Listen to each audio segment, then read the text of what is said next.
bienvenue à cette chronique de développement d'affaires qui a pour thème cette semaine. Docteur, je sais pas où j'ai mal. Avez-vous remarqué comme il est difficile de changer ses habitudes de travail? Et en particulier quand on demande à nos gens de changer leurs habitudes de travail pour inscrire le développement d'affaires dans leurs priorités. Pourquoi donc? Est-ce que ce serait possible qu'on guérit le mauvais mal avec le mauvais médicament? Au cours de mes consultations, la question est revenue souvent. Comment se fait-il que nos gens ne font pas plus de développement d'affaires? Comment on peut les motiver à le faire? Qu'est-ce qu'ils ont besoin? Lorsque mes clients me posent la question, je leur réponds souvent candidement, est-ce que vous leur avez posé la question à vos gens directement? Souvent, la réponse est non. Alors, donc, la première étape, c'est de leur poser la question, pourquoi faites-vous pas plus de développement d'affaires? Tout comme un docteur, on va écouter les symptômes pour comprendre les causes, le vrai mal.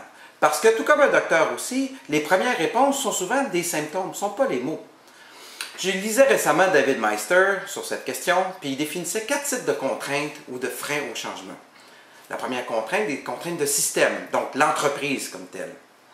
Deuxième série de contraintes, des contraintes d'attitude, donc le mindset, donc les gens ne veulent pas faire du développement d'affaires.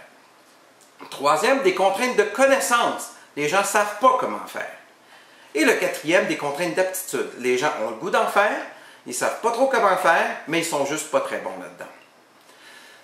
Il est donc essentiel de comprendre les raisons profondes parce que le travail qu'on va faire, le changement qu'on va faire va être très différent si on s'adresse à des contraintes de système, d'attitude, de connaissance ou d'aptitude.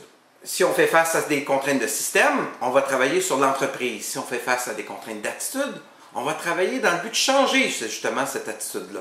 Des contraintes de connaissance, là les formations traditionnelles vont rentrer en compte. Et lorsqu'on parle de contraintes d'aptitude, c'est souvent du coaching 1 à 1 qui va faire la différence.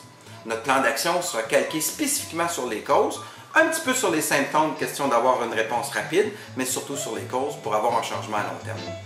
Donc finalement, docteur, quel est votre diagnostic et surtout quel est votre traitement? Merci, bonne semaine.